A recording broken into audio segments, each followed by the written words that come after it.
evening, everyone. My name is Dondre Whitfield, and welcome to Dear Black Men. And this is a panel exclusively for Black women about their hopes, their fears as it pertains to loving Black men in today's world. And we've got a great panel for you, um, beginning with TV relationship expert, psychologist, and author, Dr. Michelle Callahan, entrepreneur, speaker, activist, and organizer, Tamika D. Mallory, president and founder of PS314, matchmaking agency for social change, PS314, Pi-Isis Ankhra, and of course, last but not least, journalist and TV producer, Janelle Snowden. Welcome, sisters. How are you? Good. Hanging Good. in. Really good. Tired. Absolutely. I think the better question, Brother Dondre, is how are you? I am. Thank you for asking that. I am. I posted on my social media platforms about the fact that I am in a perpetual state of grief and rage. Mm-hmm.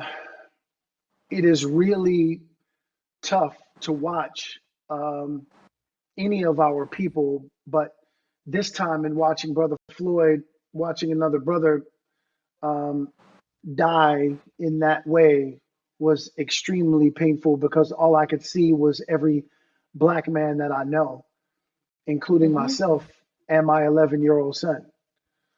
So it has really been tough. It has been challenging, but we're gonna make it. We're gonna make it. We always do. So yes, indeed. So let's start this conversation off. I really wanted to touch on something that I think is really important in terms of, and speaking of that, great segue to it, which is, how do you feel about the state of Black men's mental health and about physical safety in this time? Sister Janelle, why don't you start us off with that? As far as mental health, I think you said it pretty accurately. I think that we're all in a state of minute to minute awareness of our grief. And we process it differently. So I have been constantly checking in with all of the men in my life, my father, my brother, partner, because I want them to know that it's okay to not be okay.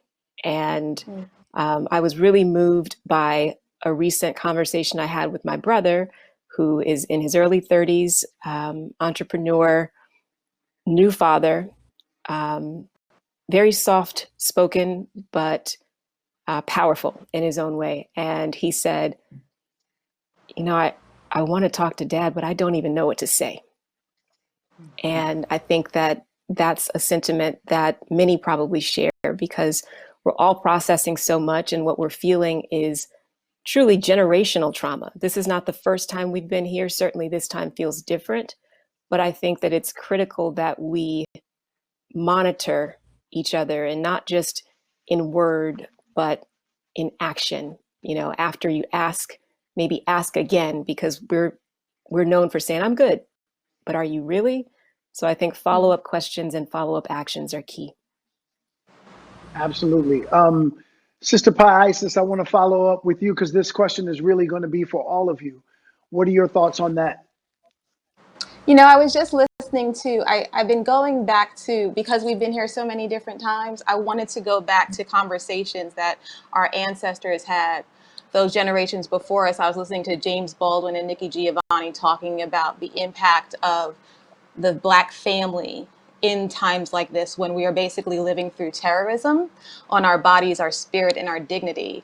And my sense is that we are in need of grace for ourselves and each other, specifically for Black love that has been assassinated, very pointedly over the years, decade to decade, and it's never really been acknowledged, and there's been no accountability. And so there was a period of time about 5 years ago when we were kind of in this space before of I can't breathe. So to have that again is insult to injury. And I thought, well, humanity will lead us forward. Reconciliation will lead us forward. I thought about South Africa and what they've gone through and how important the Truth and Reconciliation conferences were and to be so public. But the reality is that we're not ready for reconciliation until we deal with truth. And to have our Black men be assassinated by their dignity, life, or spirit every single day in their presence is truly unfair. And to make space for them as Black women to love them is something that we try to do over and over from one generation to another. And I'll just leave it with this point as we continue to have the conversation. A family member of mine, a woman, Black woman, she said to me about her partner, she said, I don't understand why he's not as enraged as I am. And I said, just think about the coping mechanisms that we've had to deal with and adopt, right? Because we have to continue, because even though there have been glimmers of hope and there's been progress, we have yet to have accountability across the board. There's been yet to dismantle, we've been disruptive, but to dismantle and reconstruct with our politics being thought of and considered as a priority at the table. So until that is done, it's difficult to believe that things will change. So we're almost kind of keeping things in the back. We don't want to really bring it to the forefront. So I can imagine for him, for many Black men, I don't want to bring this up, because what happens if it doesn't change? I will rage. Where will that go? Where will the energy go? Are we supposed to hold that as Black women in the family? I think that when we think about reparations, that has to also come with our healing. That's not just about a transaction of money to our communities. That's also about acknowledgement that we have been living through trauma and continuously living in trauma, and what that does to us, specifically to our dignity, and what does it do to men who are meant to be protectors and providers to the family when they're unable to. So it was the same conversation with Nikki and James. It is the same conversation today. So in terms of mental health, I have great concern for all of us, Yeah, and definitely. specifically for our Black Absolutely. men. Absolutely. Yeah. If I could just chime in Yes, on that, Sister Tamika, you please. said something that I thought was so powerful. It's like, what do I do with all that rage? And when I hear someone say, well, my husband or my partner is not as angry as I am, what I take from that is, if I allow I truly feel in this moment to manifest itself, then I'm not sure that it can be contained. And I understand Hmm. that being an angry Black man or woman in America is dangerous. Like, you can die. The more angry you are, the more that you are unable to save your own life when you're approached by someone Right. else who's ready to take it at the drop of a dime, just because you were too angry, upset, whatever. And if you're a Black woman and you work with Karen all day, she's somewhere trying to get you set up on your job, and and lie on you, possibly just because you may have hurt her feelings that day by the fact that you didn't say good morning. So you have to walk around literally laying down your burden and trying not to walk in, as you said, your feelings, because to walk in it is too heavy. And as they say, if Black people, I saw a meme that said, thank God we only want justice and not revenge. Not Not That's revenge. right. revenge. Yeah. Yep. That's right. Hmm.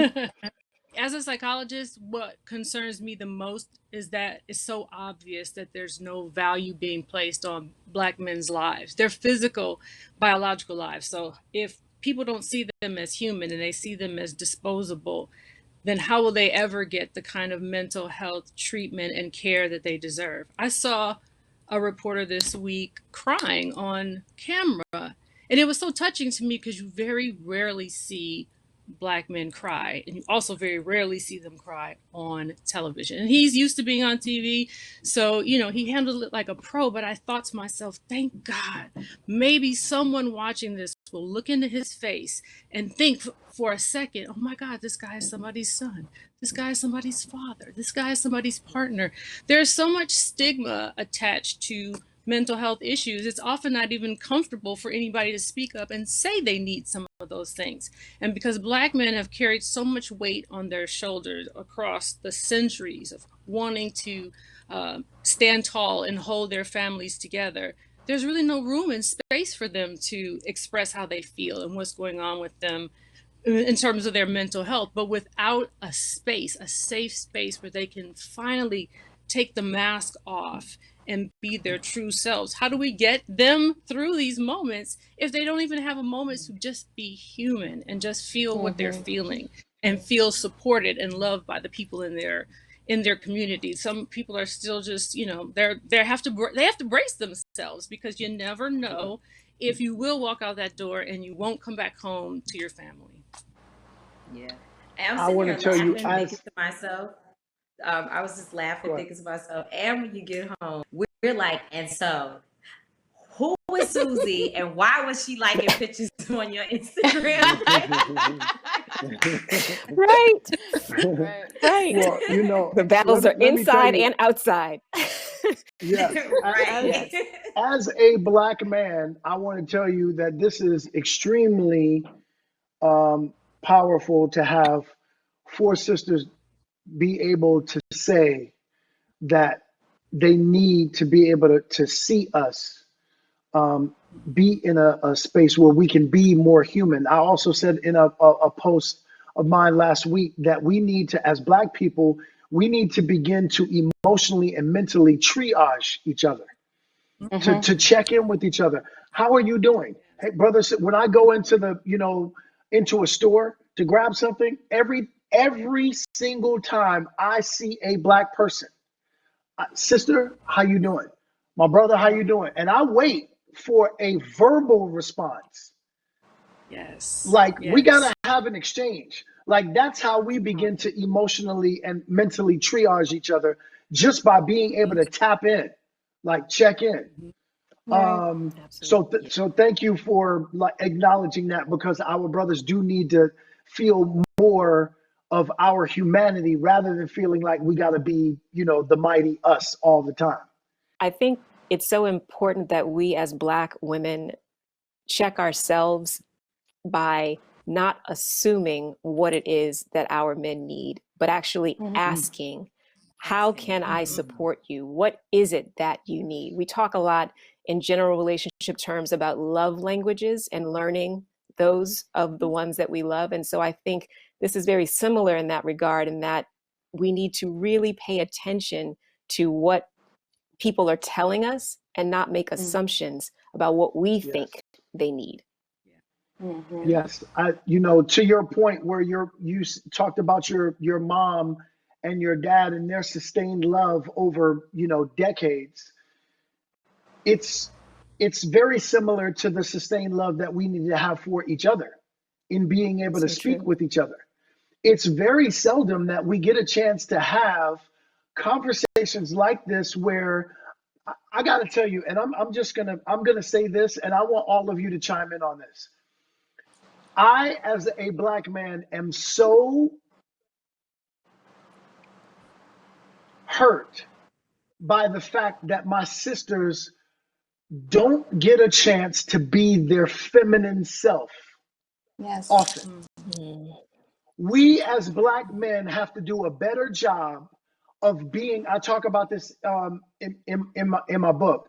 How we have to be the cover for our sisters that allows them to be their feminine self. Every time I see a Black woman who leads with her masculinity, I know that that is a sister who has had some of her femininity broken in a space where she's not safe, where she's uncovered, and now That's she has right. to do everything that she can do in order to protect her femininity by leading with her masculinity. Do I have that right? That's right. Well, some Absolutely. sisters are born more masculine. So there is that. So, but that I feel I have had to due to, like, I was just watching a protest a few weeks ago, and it wasn't a protest. It was the police officers responding to what claimed to be infraction of social distancing in New York. I'm sure you all saw people outraged that they were Mm-hmm. beating up young people in New York City, and Mm-hmm. that they were giving out masks to white folks in the park. Yep. And I saw this young sister in the cops, like swinging, fighting for her life, big man. And I'm thinking to myself, wow, she in that moment felt like, and it was because her friend or brother or something was in the police car for no reason. They had arrested him, and she was fighting the cop for her brother. They never get to the point where a woman feels that she has to fight a man to protect the men in our community because we've been stripped so much from the action. And I wonder, like, should all the men have started cops? No, like, why can't we just get to the person is not being arrested so that no one's having to fight anyone? But I don't, but we're not there. We're in a place where sisters are really have to protect and defend our brothers in a way that is even for me, it's exhausting. It's Mm-hmm. exhausting. Here's here's what.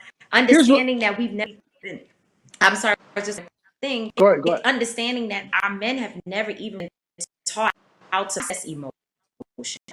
My dad, Yes. I know I don't kill you a lot, but I do love you. So you don't even know how to process emotion, and so we're doing that.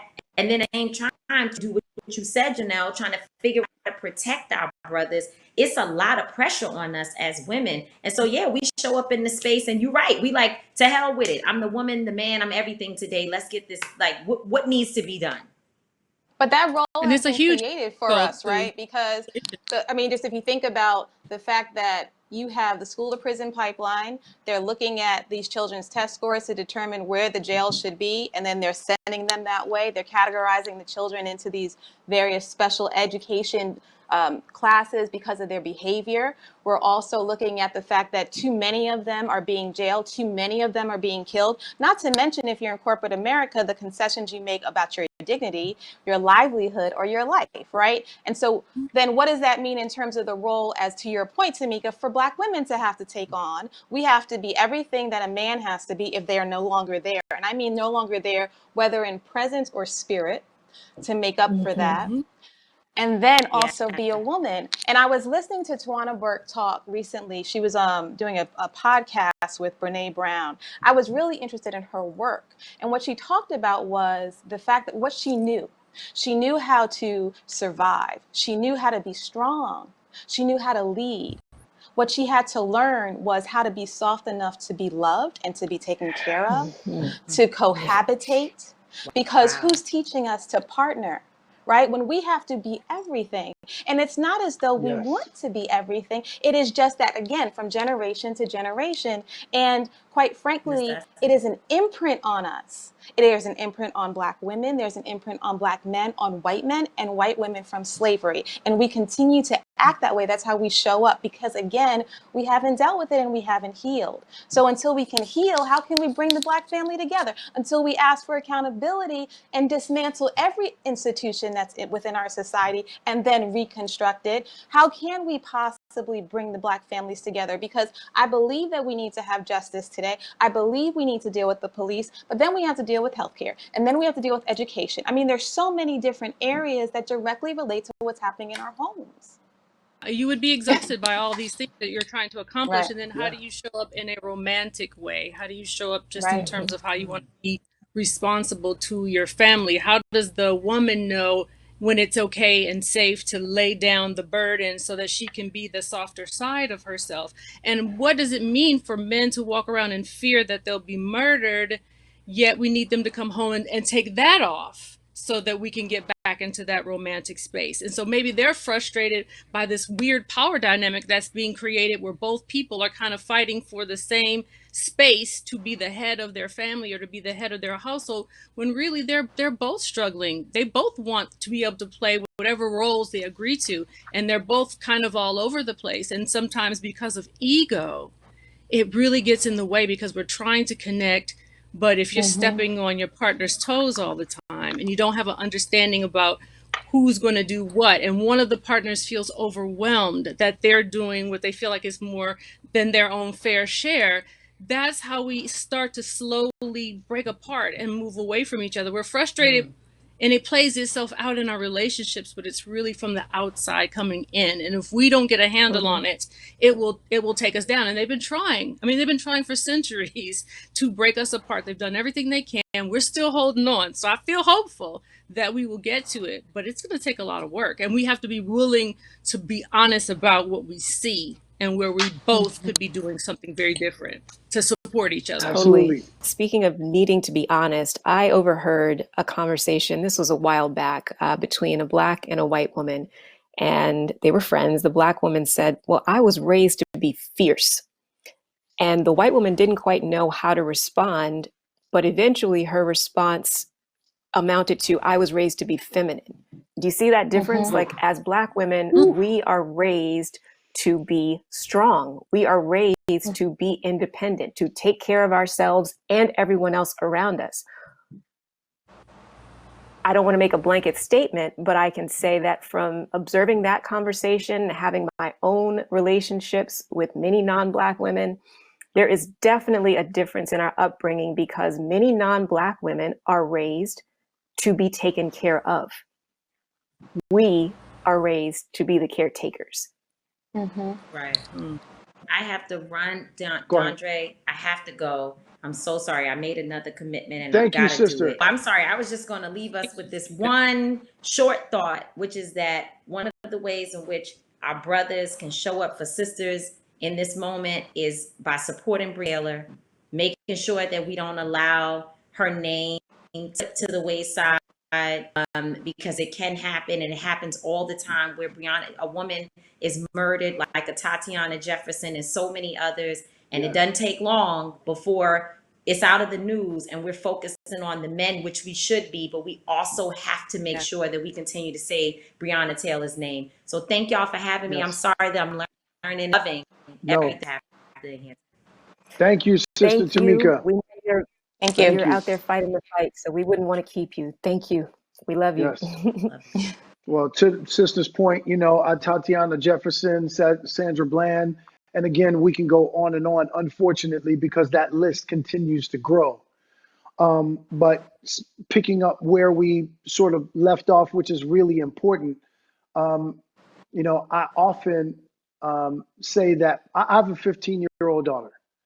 And as a father, I can't teach my daughter how to be a woman because that's my wife's job. I can't teach my daughter how to be something I'm not.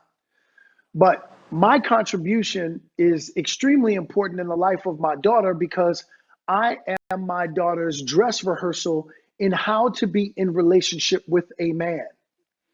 Yes. And so every day, my daughter gets reps. She gets to practice being in relationship with a man. How her language can either activate me or deactivate me, right? How I treat her. She already watches how I treat my wife, but then she also gets to see how I treat her because I take my daughter out on dates, right? So what are some of the things that, since this is the Dear Black Men panel, what are some of the things that our brothers can do that will further activate you in the strength of us being unified as men and women, as Black people? I just remember having a conversation with a reverend I know, and he said to me how important it is to explain to each other in relationship what certain things mean to you, because we're coming from very distinct and different paths when we meet, and then we're at the starting point and we have to figure out, well, what's our life going to be? But we have some assumptions already based on what we've seen. So for example, he said he and his wife went in, they were going to go on an errand. He asked her to drive. He gave her the keys, and it became a huge argument. She didn't want to drive and he didn't want to drive. And they argued in the driveway for a long time. And then finally what it came down to was, for him, he was offering her the opportunity to take the lead, because what he'd always grown up with was that his father never made space for his mother to be an equal, right? That was never communicated, though, to his wife. wife because they were pretty early in their marriage. Now, on the other side, she'd always had her father drive to take care of her mother. That was their love language, to your point, Tamika. And I think that if we can just make space to have conversations about meaning, right? So it doesn't, the same thing doesn't mean everything. I love to cook, so I don't mind it. That's not domesticating me necessarily and putting me into a corner, but it might feel that way for somebody else, right?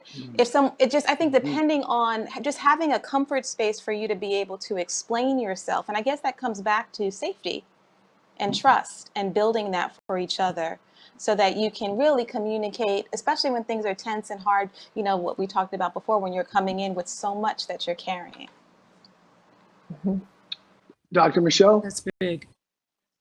You know, I was thinking about my own upbringing, and I was raised by, my parents divorced when I was really young, and so I was raised by my mom. And it wasn't until you become an adult and you're in your own marriage and relationship that you realize all the things you really did not know and did not learn, or the things that you learned that were so unhealthy from your experience. And so sometimes I think we struggle in sort of letting go of that control and trying to define our partner when we need to go ahead and let them have the space to come in and affect us in a certain kind of way. And so one of the things I love about Black men is when they do step in the gap for the others who couldn't do it, who chose not to do it.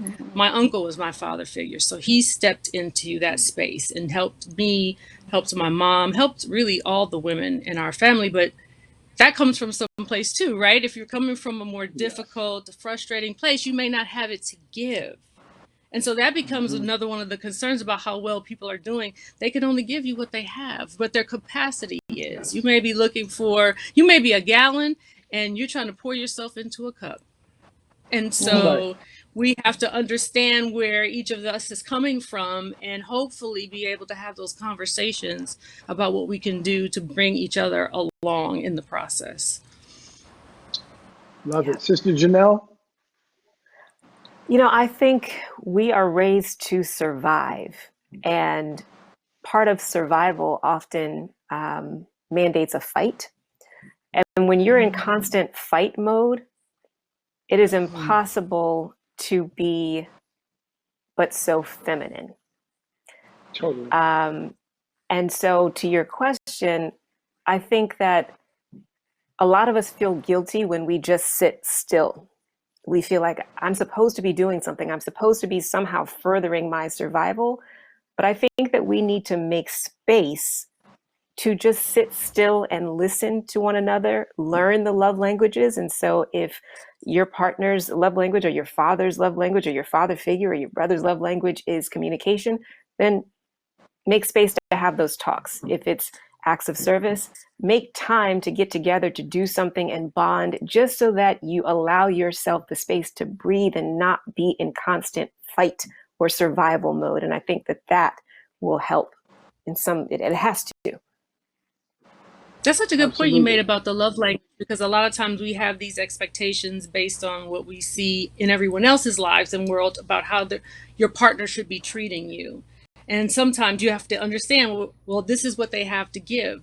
They might not be showing you their love and concern the way you want to see it, but the things that they may be doing could very explicitly be them trying to show you that they care. So, but if your mind's not open to that, you miss it and you think they don't care because they didn't say something or they didn't spend the time. Maybe their love language is something else, and you need to have the conversation to get to it. And you can only learn it when you make the space to have that conversation or to figure it out. You have to stop at some point and employ the airplane analogy, which is that you have to put on your mask first in order to help someone else. You have to make sure that you are okay before trying to ensure that someone else is.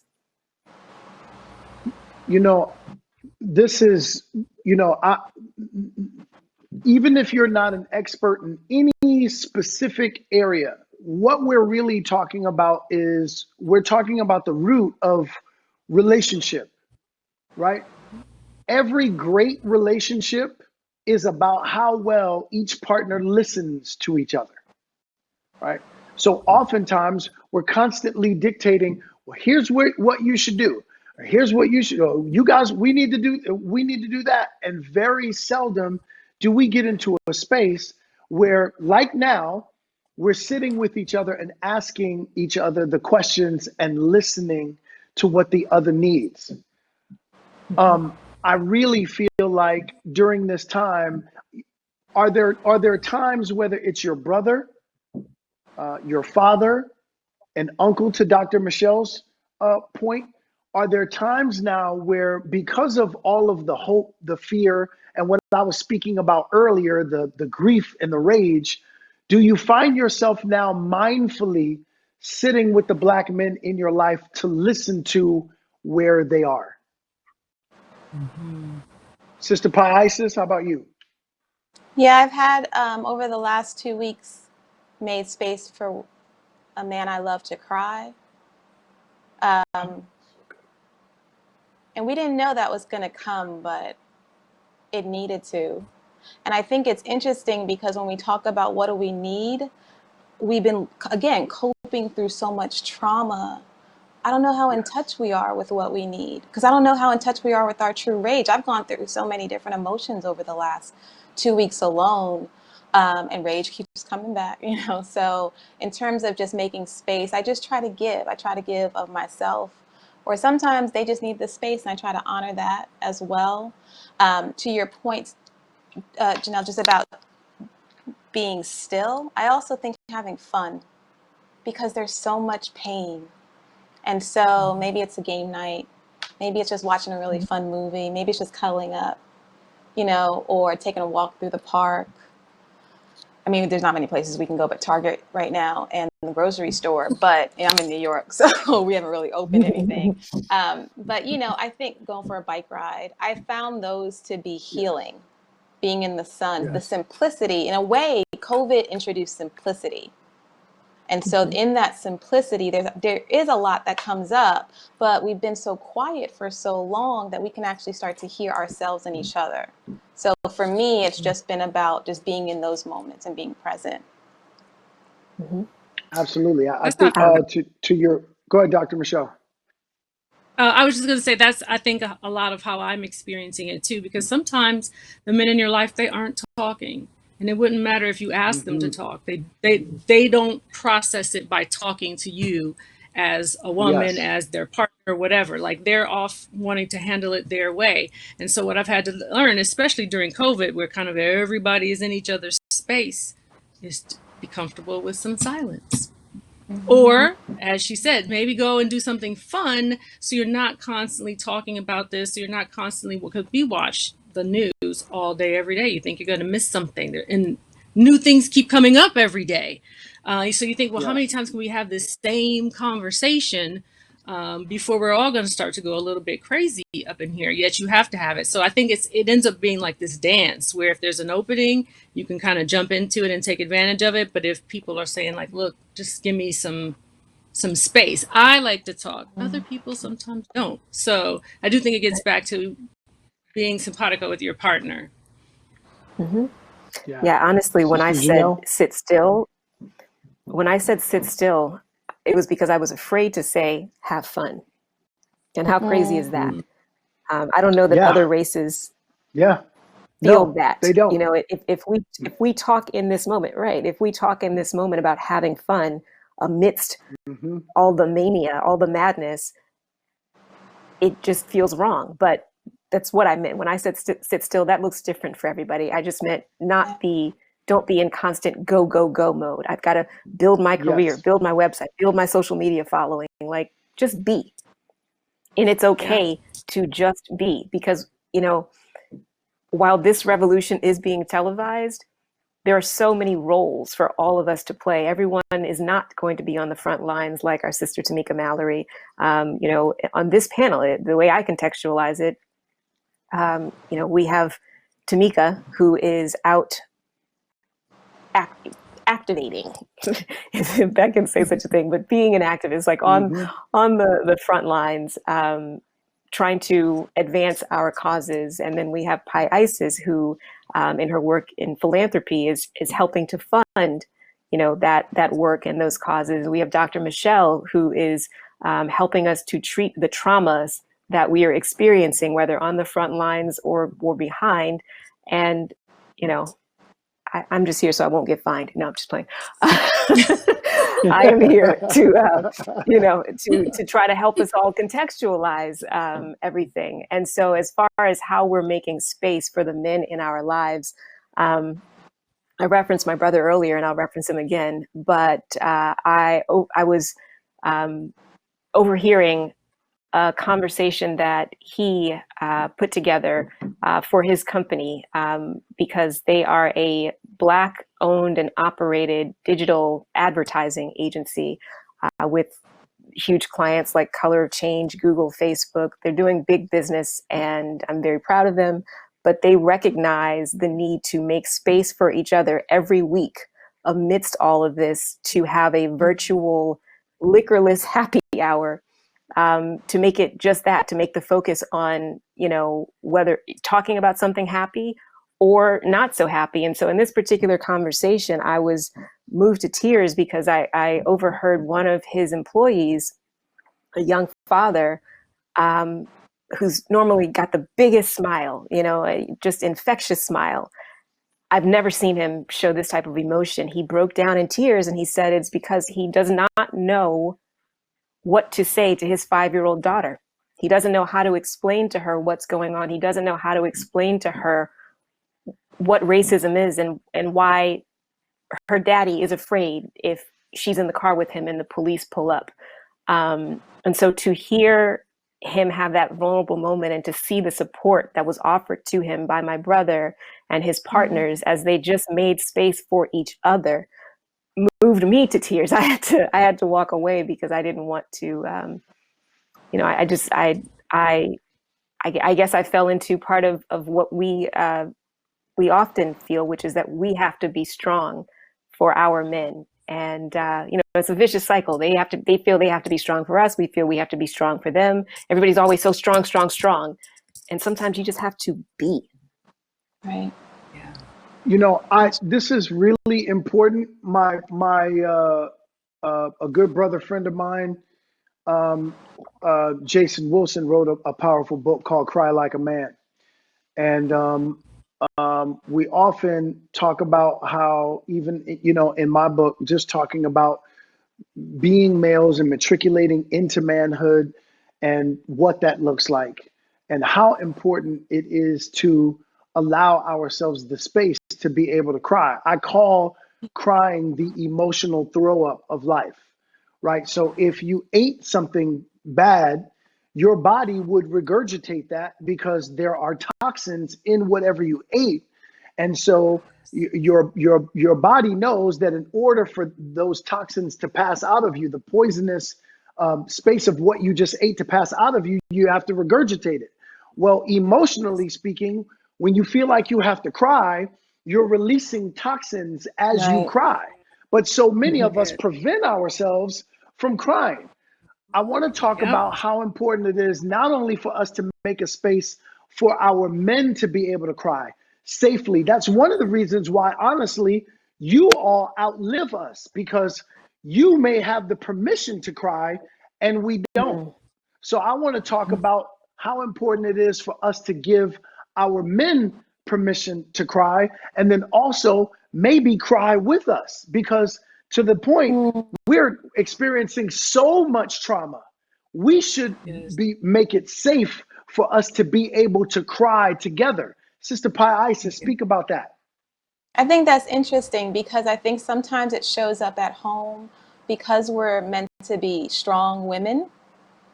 It happens on the other side too. Can we be weak?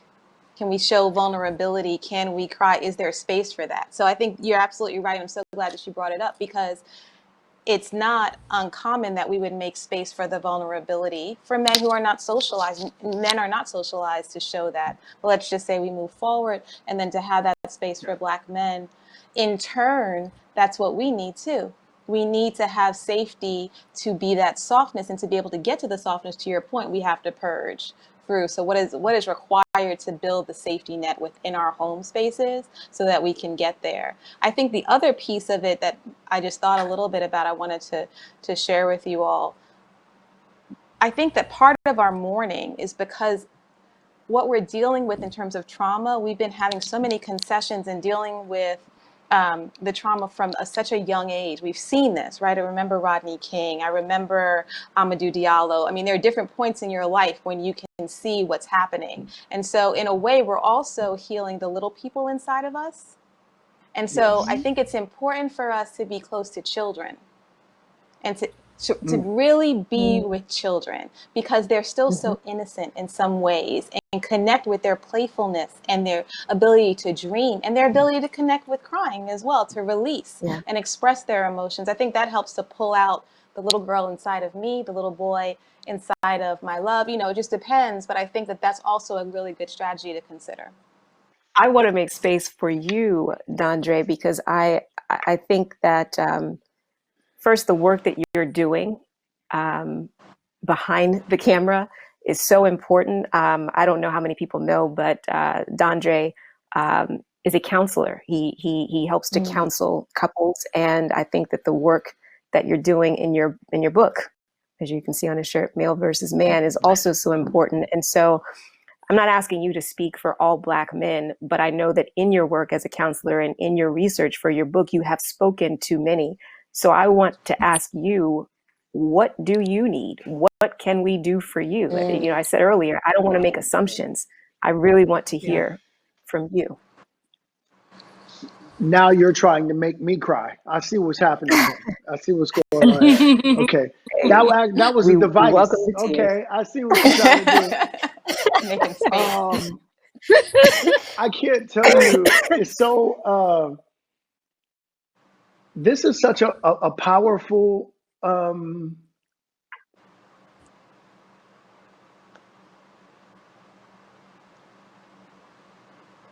to be in front of three sister queens that are walking in femininity, and then being able to take a second to check on brother is so. I rock for my people. I rock for my community.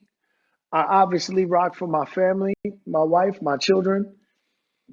But there are times when it feels like we can't take the cape off and be safe enough to say, to your point earlier, that today I'm not okay.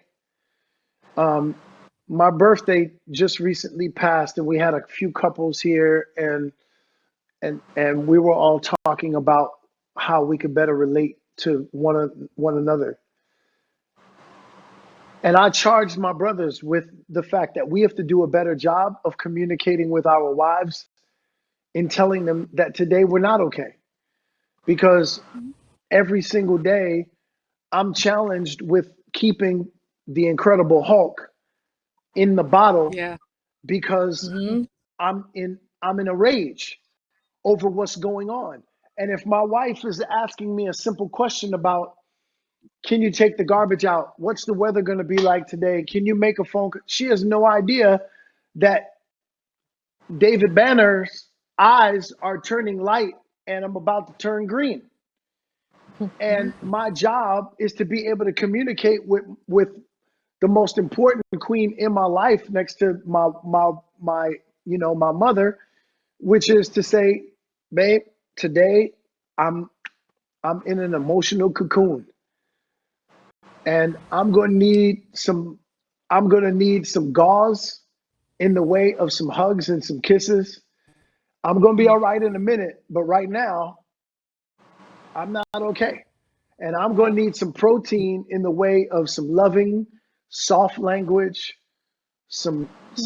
a couple of kisses, and some hugs that feel like, hey, you regenerate me with your hugs.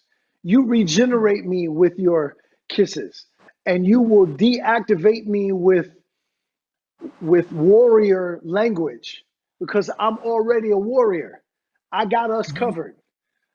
I don't need you to be more warrior. I got it. Because in the end, I'm just going to be 100. If somebody walks through that door, I am going to be the one to lay my life down to make sure that you and the children make it. Yeah. What I need from you is a recharge in that love language.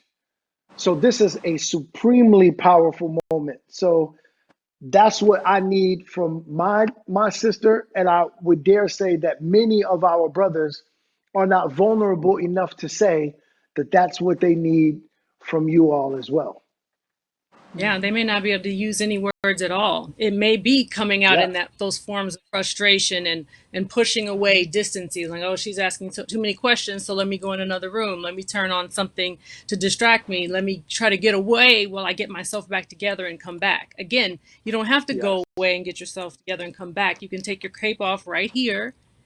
Right But here. I do think the women are sometimes struggling because they have the same fear of that female version of David Banner. And I think sometimes we feel like we've held in so much trauma for so Mm-hmm. long that we feel that if we Mm-hmm. were to open our mouths and start to confess what we are feeling and allow that thing to go through us, it would break us.